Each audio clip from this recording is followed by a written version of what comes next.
Everyone, today we're here to celebrate the life of a great man. This man meant a lot of things to so many different people. A lot of you know me. For those of you who don't, my name is Troston and I'm the eldest grandchild of Lyall. Lyall leaves behind a loving wife of 65 years, 3 daughters, 6 grandchildren and 3 great-grandchildren. As well as being the responsible head of the branch of the family all these years, he always kept a cheeky schoolboy sense of humour about him. A couple of years back I brought my family home to visit and he was his happy cheeky self. One particular day he pulled up and I went out to meet him in the driveway. He proceeded to show me his new wrist rocket slingshot. "Wow, that's cool, Granddad. Watch this," he said. Picked up a rock from the driveway, draws it back, aiming at Mum's shed, and bang! Mum comes rushing to the door. "What the hell was that?" I look over at Gramps, and he's got his hands behind his back, looking as innocent as possible, and just pointing his finger in my direction. I'd now like to invite my grandma, Kathleen, up to say a few words.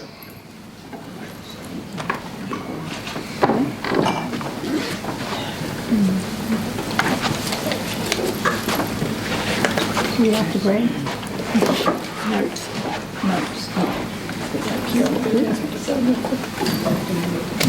We'll just take this out. No,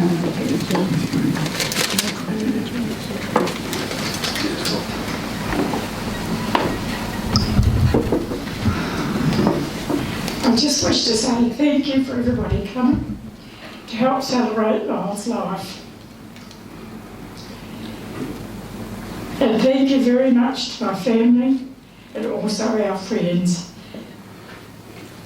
who have done so much for us all over the last year. We're 65 years together and I have a lot of lovely memories and nobody can take them away. There is so much I could say, but I'll leave it to the others. Thank you very much.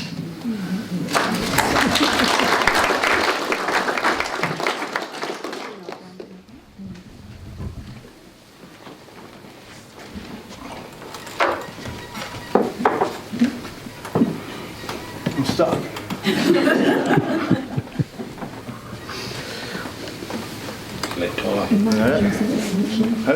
No. Okay, now we'll hear from Lyall's oldest daughter, Mari. That's going to be a video message.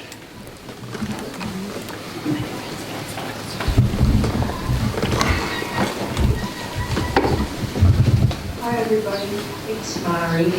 Thank you for coming today to celebrate the life of Dad, our father, of Mum's husband, beloved husband, and grandfather to all his grandchildren. If you don't know who I am, I'm Mari. I'm the first of the 3 children of Lyall and Katz. And I'm married to Greg, who's beside me, and we live in Australia in a place called Horsham, which is halfway between Melbourne and Adelaide. And so that's where we live. So this is where we're doing this video. We were lucky enough to come home and be with Dad. And I'm grateful for the time that we had with him. We were all with him when he passed away. And so that's a comfort for me. And I know, hopefully it was a comfort for Dad. He would have known that we were all there. So that was an absolute blessing. I'm going to hand it over to Greg now. I've written some things down, but I also want to speak from the heart about my dad. So I'll hand it over to Greg just for a sec.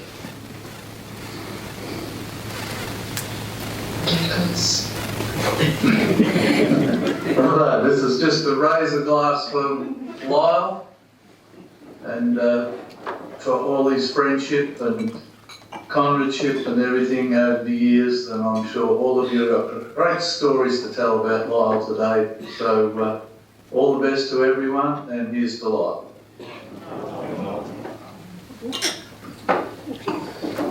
By the way, we're not drinking early in the afternoon. We've got non-alcoholic stuff. Dad would approve of that. But yes, Dad, he was an amazing father, and he was kind. And one of the things that I said to Mum as we were leaving to fly back to Australia was that I was so sorry that she had to live without him, and that how much he loved her.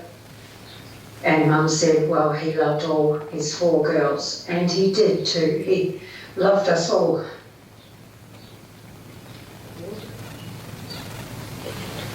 Very much. And we loved him. And he was such a funny father. He was the funniest man that I ever knew. He used to play tricks on us girls. He loved doing that.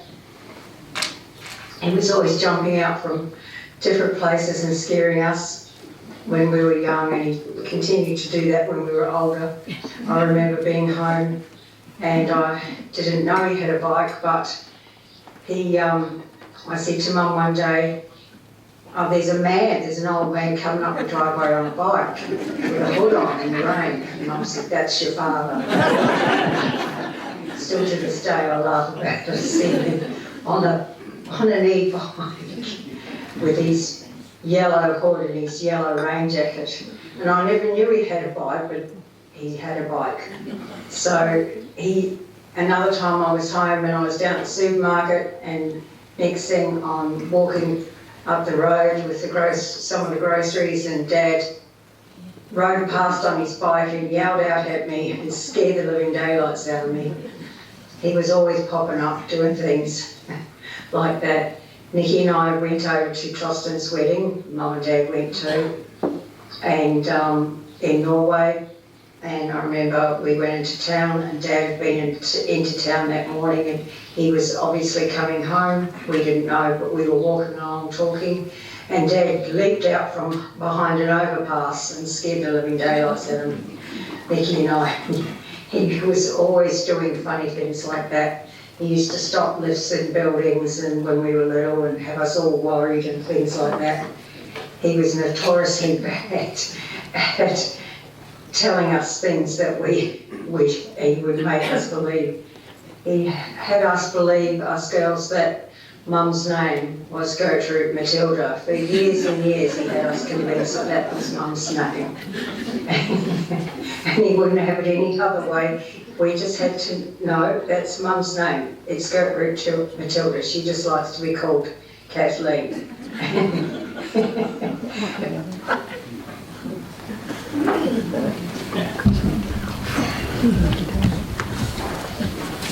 There was obviously a bit more of that speech, but she went on quite long.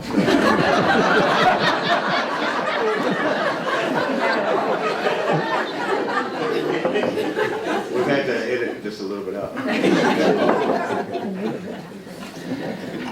Now I'm going to call on the other daughters to come up and say a few words. Nikki and Jackie, or Mum and Jackie.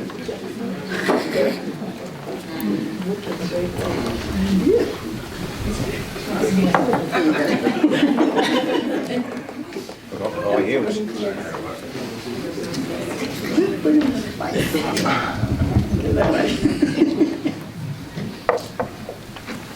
Hello everyone. Most of you know us, the daughters obviously.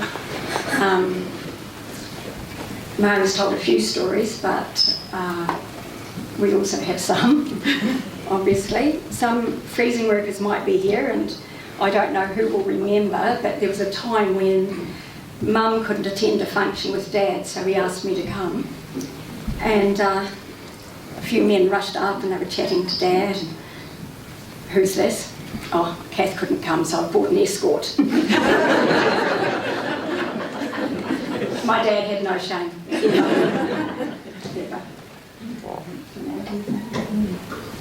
I'd just like to say Dad was an amazing man who taught us many things, apart from the silly humour and the crazy stuff. But he did teach us how to love, how to be humble, how to be kind to people, work hard, just many, many things. That he was so good at everything, but that naughty streak came through every time. Yeah, he taught us to be naughty. Anything that said, don't sit here, don't take a photo, don't do that, he showed us how to do it. He was first and then we went, oh, this is okay. Yeah, I don't know what else to say really. I think you all know Dad. He was a great community man and generous. He was a giver and he loved greatly. He loved people, as you know, and he loved us greatly. So we're really proud of our Dad and sad to see him go. But we want to thank you all for coming to celebrate his life. Yeah. Please enjoy. Don't make this sad. Thank you.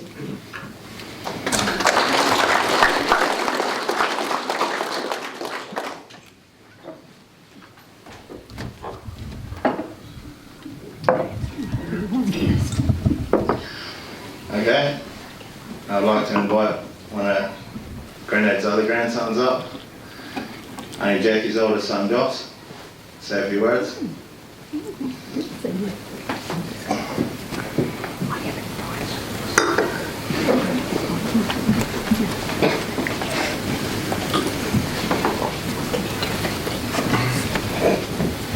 I don't have a whole lot to say, but Joss, you need to fill in 15 minutes. No. No. just play Murray's thing then. Just bring it back up. I've got a lot of memories of this golf course, coming out here and hooning around on that golf cart he had, and many times that I should not have been maybe driving it, and probably not in line with the rules here, but it happened. Lots and lots of memories of getting into more trouble than I was worth, and somehow we tolerated it all, so thanks for putting up with me, Grandpa, and I'll miss you.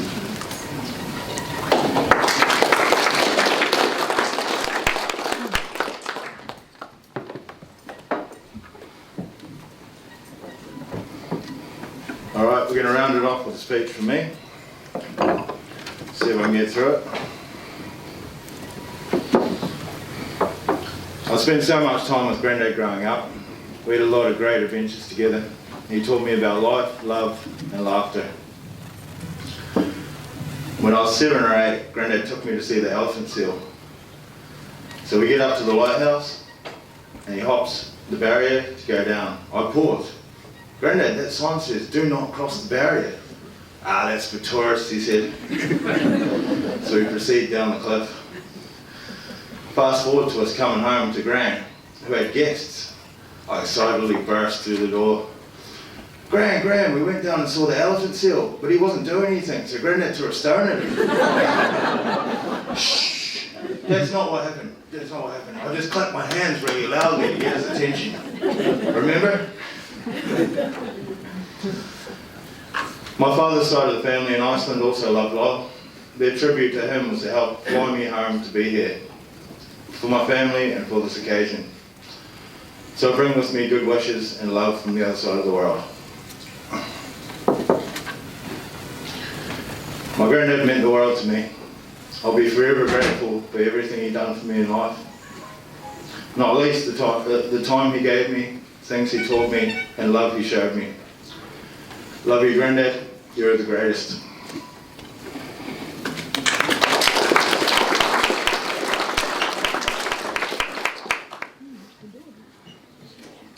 Okay, now if anyone wants to fill up their glasses, I'm going to open the mic up for anyone else who wants to come up and say a few words. We also have a sign-in book here for anyone who wants to sign.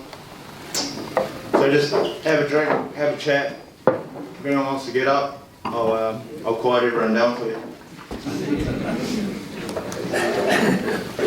Did you realise seriously years ago?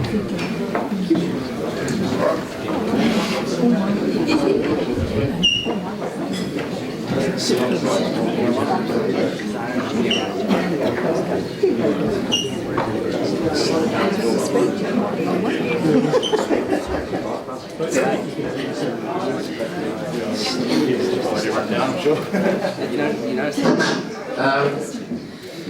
everybody. People who don't know me, my name's David Ward, part of the Kathleen Golf Club here. I've been asked to say a few words about Lyall. Avid golfer Lyall was. I've sort of known him for 20 years, I think. I shifted to Balclutha from Winton. Loved his golf. As you can see by the titles on the board up there, I have them written down here, but all in all in his life, I think he won 10 titles as a golfer, from Junior B stroke champion, stroke A champion, to the Junior A champion. 1987 was his first title he won, so it's a wee while ago. Then he became club champ 2002, 2003, 2006 and 1990. It's reversing back a bit. He won the Junior B Championships 2007, 8 and 9. Thompson Cup in 2010. And last but not least, that a lot of people don't have, he had a hole-in-one in 2005. So I got to know him through Wednesday golf, Saturday golf. And somebody was talking about that card he had there. Well, if we come up and have a look at it, you could actually sleep in it. That's how good it was. It's actually a BMW. Right. Most of us have a Yamaha, have an old thing, but he'd come up here on a Wednesday, or I'd meet him up here, and I'd say to him, "What have you done today, Lyall?" He'd say, "I think I swum about 85 laps at the swimming pool, then I biked up here." And I'm talking like, you know, this is a man of 78, 80 years old. So he was a pretty fitness fanatic.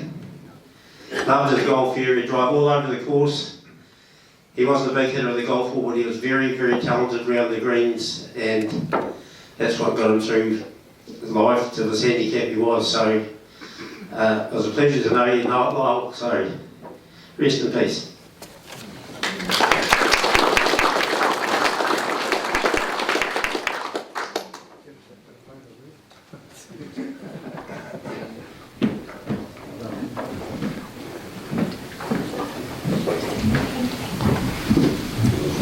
It's taken me a while to win my way through that.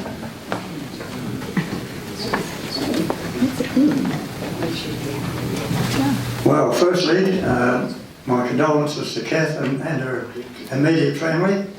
I'm Gary Robinson. I live now in Roxburgh, but I was a foreman with Lyall at Finnegan. That's many, many years ago. But I actually started off knowing Lyall by going to school on the Hillian school bus. I was in my first year at high school up here at Balclutha, and Lyall, I think, was in his last year of primary school, so we got to know each other.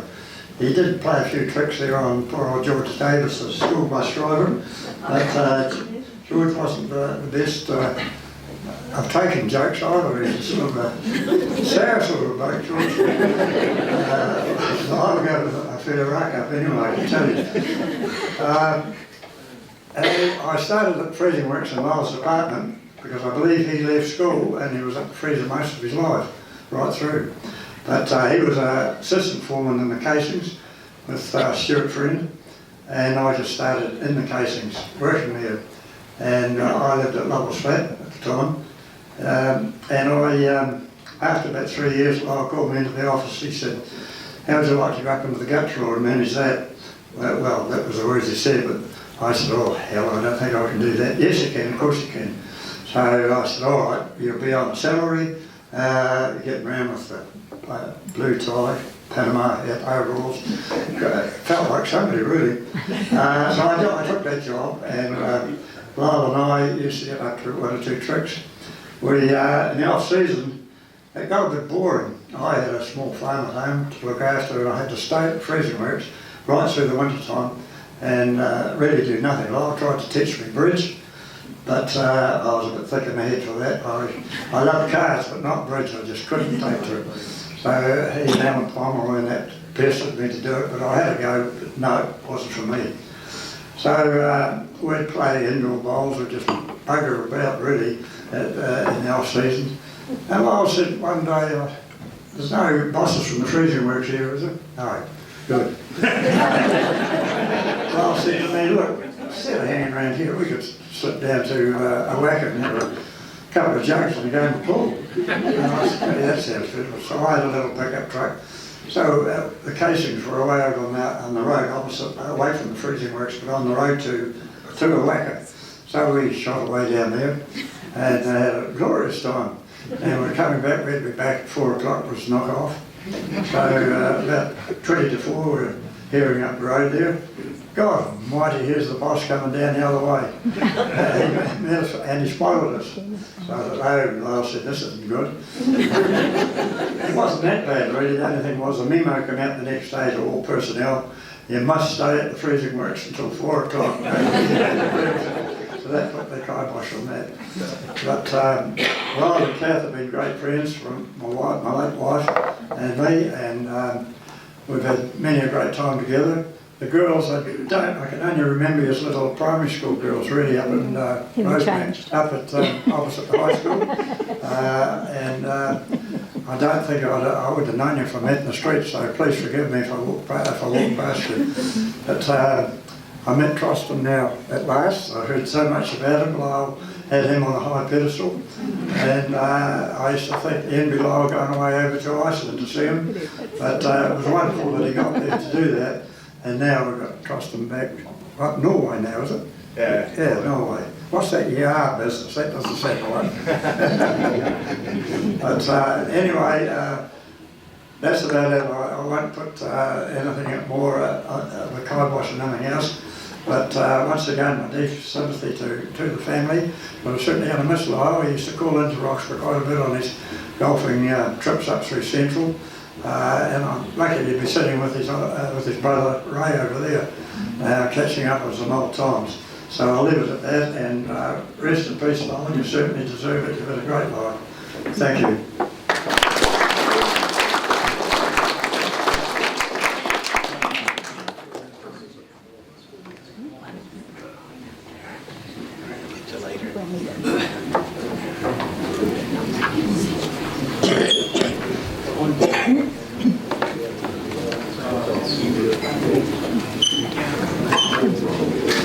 I'd just like to pass my condolences to the family, but and, just saying a few words about Lyall. I was a union delegate down in the freezer for a number of years, and I've got to say that would be called to various departments and that for trying to get people back to work.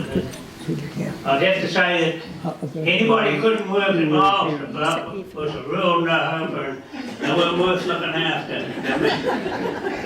The man, you know, he was that tolerant, you were just useless if you couldn't work with him. So I had no just social reputations. We'd go over there and just, yeah.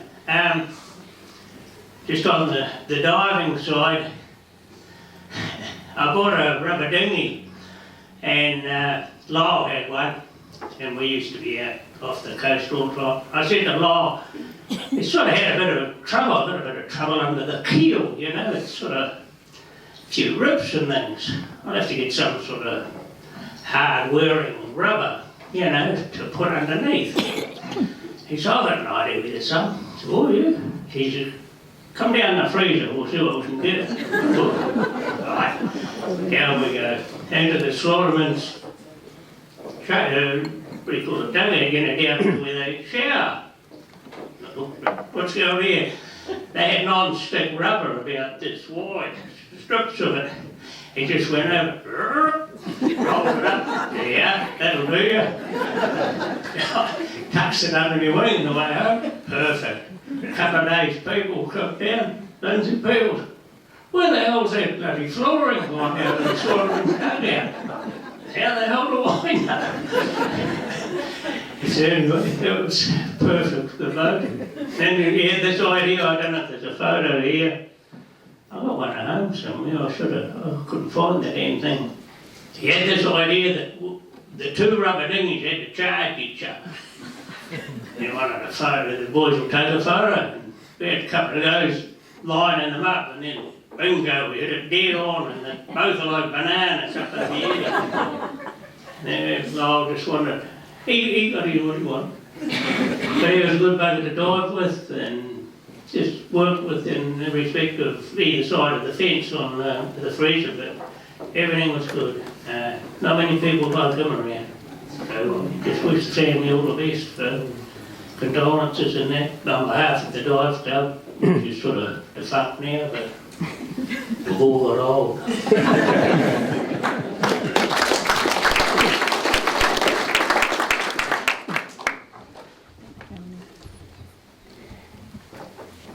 Say something, Ray. Good to see you. I would have thought you out, but I didn't see you. Good to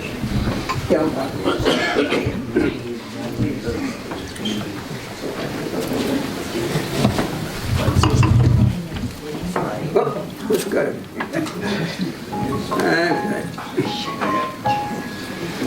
Okay. If you don't know me, I'm the oldest boy in the family. My name is Raymond.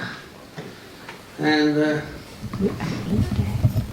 I'll come down 2 or 3 down the track.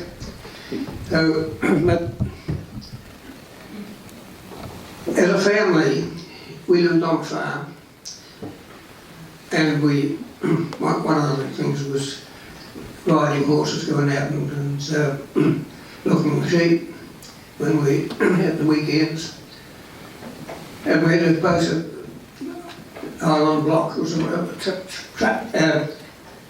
tussock block that had sheep and they used to hide under the tussocks, and that's the thing that get cars. So we'd go out on Saturday morning, milk the cows and go out, and on the horses and ride out there. And we'd take an apple each or something like that for our lunch. We'd be out all day.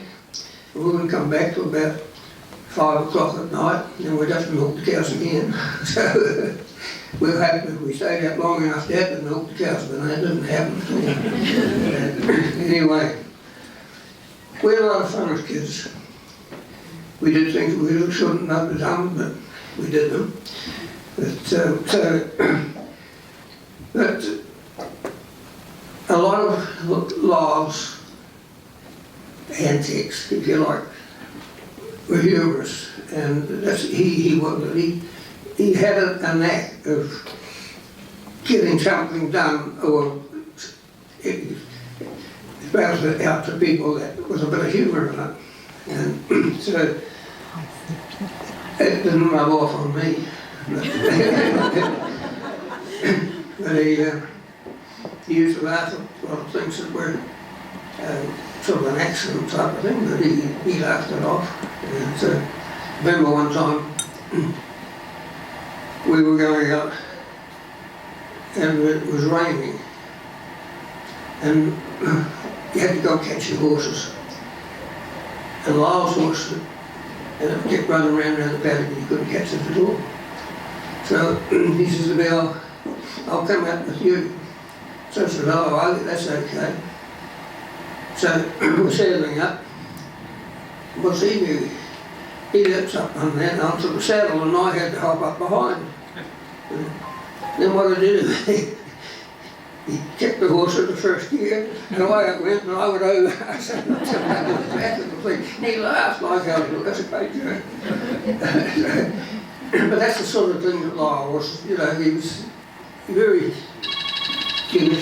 hello, yes, absolutely. That might be Lyall.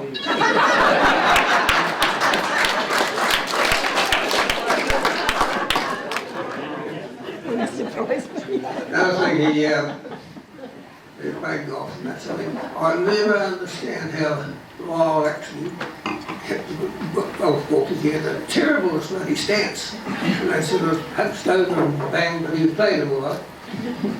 And we went here one day, can't remember whether I was handicapped or what, but I don't know, generally or something like that. And, I was playing off an 8 at the time, and we were going up the top hut one of these bridges here, and Lyall had his cart, and he was driving it up there, and we were walking, and next thing he hopped off and to play his ball, and he played it, and he looked around, and, where the hell's my trolley? What do you mean, where it is? You had it. Oh, he says, I had it bloody here. But he hadn't turned it off and hadn't gone on to the bunker. Flat in the bunker. So we said, all right, you'd have to play it out of there now. But we had a lot of fun as kids. And a lot of times, we probably did things we shouldn't have done, as I said before, but they were fun. And it's being country kids, you do these things, and that's all there is about it. And, he's out of it again.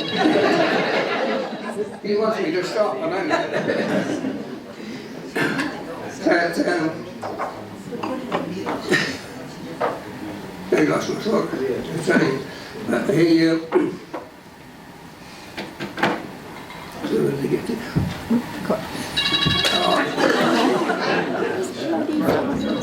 You're going to win. All right.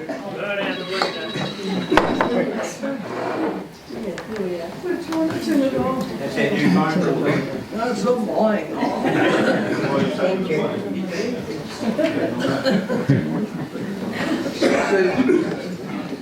On the farm, sometime previously, somebody had dumped an old Model T car in one of the gullies, and it didn't cover it up for a long time with brushes and things like that.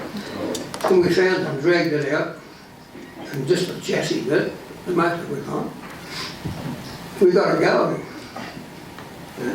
And I rolled up with it, and then pressed one of the foot pedals in it, and it took off.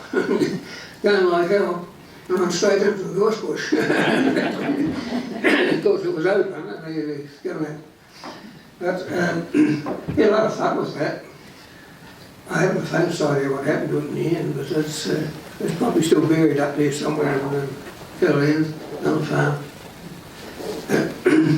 Some of the things at school, we had about 3.5 miles to go to school.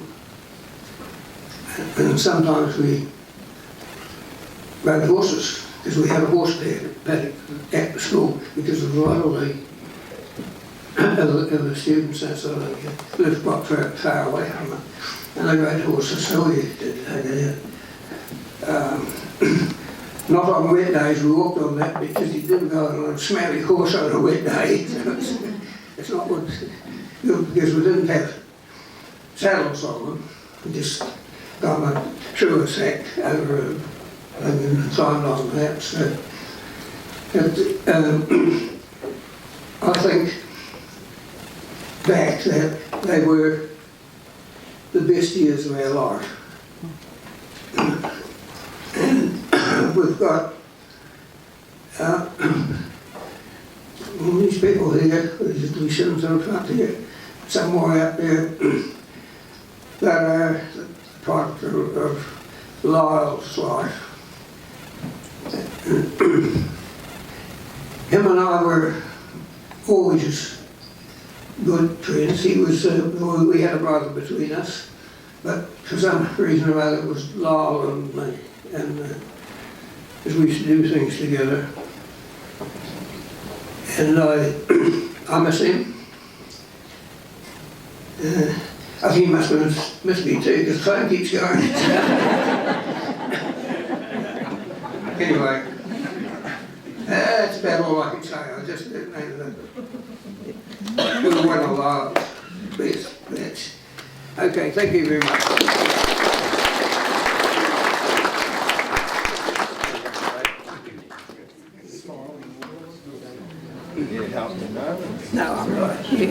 I can stagger around. You're good, Raymond. All right. Thank you.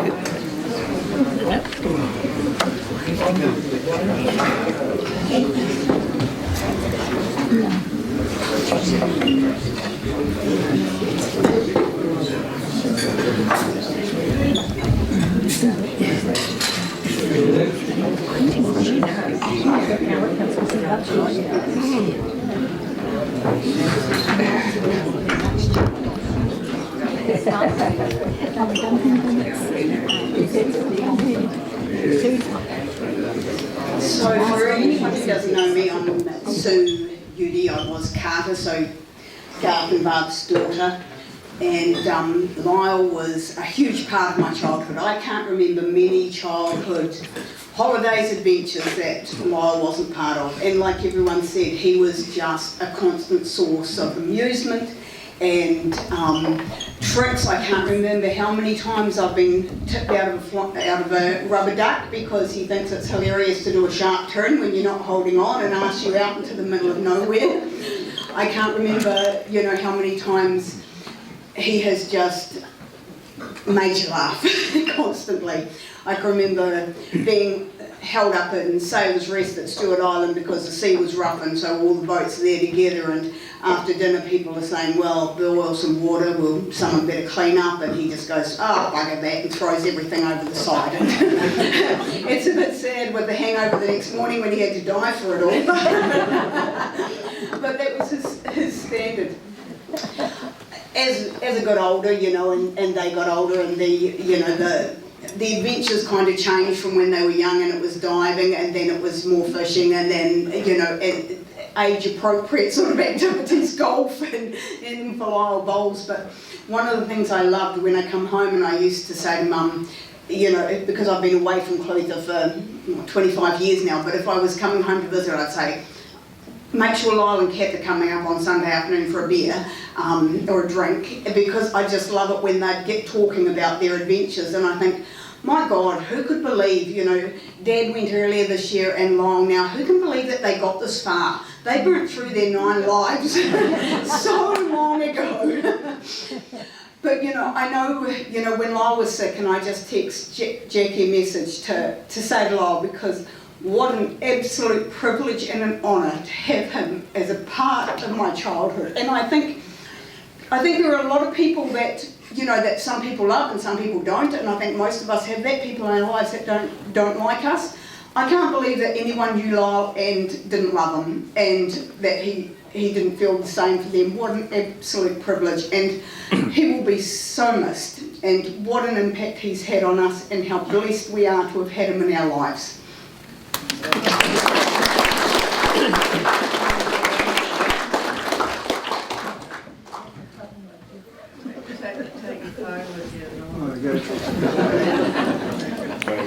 The same.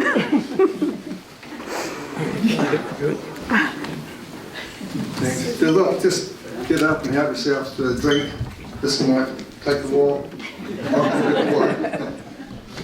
But I met Lyall through diving and fishing close to 50 years ago. And he was a great mate. He helped me out on the farm a lot, and he would turn his hand to most tasks. We had many adventures together from the Bay of Islands down to the bottom of Stewart Island, and he was just a great companion to share these memorable adventures with. And I made a note of just a few of them. Little things that we did over the time that were a little bit fun, a little bit stupid, I guess. More stupid. But after work in the summer, we'd get together and we'd pre-organise that we'd go diving after work, so away we would go on the rubber duck. And we'd be heading down the road towards Kaka Point, and you get to about that sharp corner there, and by then you could tell whether the wind was blowing hard or whether it was going to be a diving day. So it was either going to be a diving day or it was going to be a drinking day. We didn't like the idea of that sort of in-between stuff. So anyway, this particular day, one of the times we got down there, and we were going to launch it at the fishing camp there, and Sarah and I were in class and had just come in from fishing, and we pulled up in the rubber ducky and getting changed. Sarah came over and said, pretty much all adults here, bloody fucking piano divers. And she said, we've just come in, the sea's too bloody rough and you're going out. I'll help you launch your boat, kill yourselves. And she did. And she did it more than once too. But away we'd go out there and go out to the nuggets, and it was blowing a wee bit. We'd get around the corner and find a shelter and anchor the rubber ducky up, and down we would go, have a bit of a dive. We always maintained we were the first ones to find the cave through the end rock, and we would surface after a while and take a compass bearing on the rubber duck and go back down and hope we would make our way to it, not get swept away. But after that we would go and anchor up under the lighthouse behind a wee rock. We'd sort of tie up there, and we'd have a few bottles of beer over the side cooling. So we'd sit there in the last rays of the sun and have a few beers, and one would jump in the water and get a few powers, which you seemed to be allowed to have a feed with you then with tanks, and it wasn't a big deal. We used to hear a fair roaring noise coming out of the caves there under the lighthouse, and for long enough we didn't know what it was. But in the end we found out it was the elephant seal, and that was the story that Troston told me. We went down and visited it one day. So that was, we used to do quite a lot of that after work. One of the windy night episodes obviously was, we ended up on one of the back roads there between Cannibal Bay, Kaka Point, at night in the dark. And we come around the corner and here's possums up, 2 possums up a pole. And Lyall says, get the buggers. So we stopped on the road and we stoned them off, and like good people do. And down they came, and I grabbed one by the tail and I swung it round and round my head and I dropped it on the ground in front of Lyall. Well, it just went straight up and off the top. And Lyall wore shorts. I left a fair track. So he had a bit of pain relief and sort of managed it all right. Another episode was, we had a wee Volkswagen cut down. Colin McKenzie cut it down from his farm, and we ended up, we used to launch the rubber ducky with it. Lyall was always leading me on as to where this thing could go and where it couldn't. And at the end of Short Bay, there up on the hill, and he said, I reckon this would go down there. No, you reckon? Yeah, this will go. So anyway, he leapt out as it was going down, and we got it to the bottom all right, with only bedding up a bit of a fender. But we decided we had to come out round the old road that went round the coast and around the outside of the Williams' crib and ended up at Murray's house on the farm there. And the road was basically gone. But and we had to keep building it up with all those stones that were there so we could get this wee thing around. Well, I think we were completely sober by the time we got it out of there. It was a couple of hours later. But that was just another trip. The trips to Puracanoe in the evening, Brown, they were a real adventure, heading out in the evening from Puracanoe Bay over to Cosgrove Island, back in the dark. She was a pretty big mission coming back in, not being able to see the surf too well, but that was all some of the things we got up to in those days. And I got here also went diving in Milford Sound once, and we were getting along there, and amongst the beautiful corals and things that you're not allowed to take them. No one was taking them. But then we come across a dead coral tree and we thought, no one would miss a branch of this short. So someone took a bit of a twig and was carrying that along. The next thing, sort of look around, here's Lyall trotting along behind with a great log of pine or something over his shoulder. It was sort of typical of his humour that he could just come up in the middle of nowhere, about 100 feet down, and he still had the humorous part of him. I was saying, with the trip we had with him once was into Preservation Inlet, and a gang had gone on ahead on the Sydney Hardy and took the rubber duckies in, and and we couldn't get in then, we were busy working. So we flew in a few days later, and it was with Ian Johnson. He was trying to set, not Ian Johnson, I can't remember the guy's first name, it was Johnson. He was trying to set up the Kisby Lodge in there, which did get built in the end, but I don't think he had much to do with it. But he had hired out rented one of the lighthouse keepers' houses at Pewsgood Point near Lighthouse. So we went to the airport to fly in, and the airplane was on the tarmac, and we loaded it up, and we had too much weight, and now it's end plonked down sort of like that. And thought, well, obviously got to take something out. And then up stepped this drop dead, gorgeous blonde with pink high heels on, and says, "I'll sort that out, boys." And with that, she kicked off her high heels and jumped in the aeroplane and started up and pulled the tail up, must have been holding it on the boat, pulled it up, says, "Jumping, boys, away we go." Which we did, and we're flying along the coast there, and it was a bit bumpy, but we didn't know a hell of a lot better. Lyall and I didn't, we were looking out there, and they kept turning around saying, "You alright?" Yep, carry on. And then it's, "Oh God, we've just dropped 100 feet, you know, are you alright? Do you want us to turn back?" No, we're going on. So we did, and we went and we had to land on the beach up Preservation Inlet. And to land on that beach, you got to drop in between an old Mary Parr side and another island, and you got to get right down low and onto the beach, which was you know, quite exhilarating. And so anyway, we got down on the beach, but the tides had been a lot fuller than I thought they were, and she didn't have much room to turn around. She got turned around at one end and took us up and dropped the stuff up, and we had to turn around again because she was stuck in the sand. So anyway, Lyall wanted a photo shoot because, you know, she was pretty tired and thought it'd be worthwhile. anyway, but nah, she wasn't having a bar of it. She said, "Get me around, I'm out of here." And with that, she turned around the way she went. So that was the start of a great trip to Preservation, which on the way home, we had no organised way to get home from that trip. It was uncanny that you would do that. But after putting out the call through the lighthouse keepers, a fisherman took us home by the name of Ronnie Bull, picked us up, and we were on our way home. We only had about 2 cans left each to drink, and that was our ration done, but he kept bringing out all this boxes of wine and drinking them. And then old skipper was hard pissed, and the boy was driving behind the wheel. Boo Boo was his name, and he was doing well until the electrics went out, and he had no electrics left. So the old man, Ronnie said, "Well, drive by the stars, you know."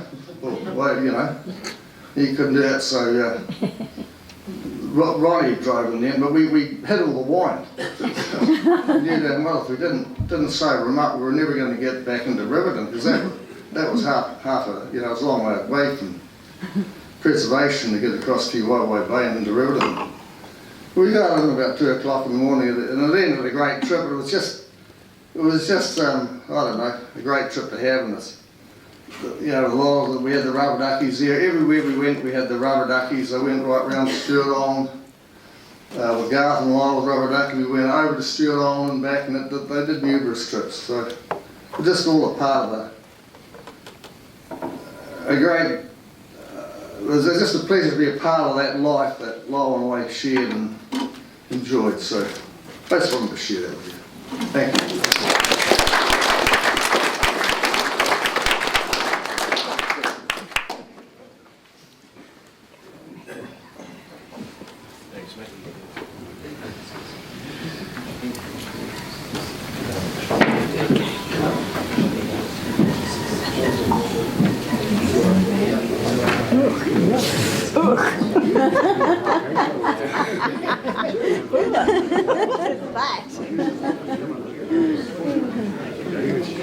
Alright, if there's no one else, for now, just have a chat, have a drink, you know.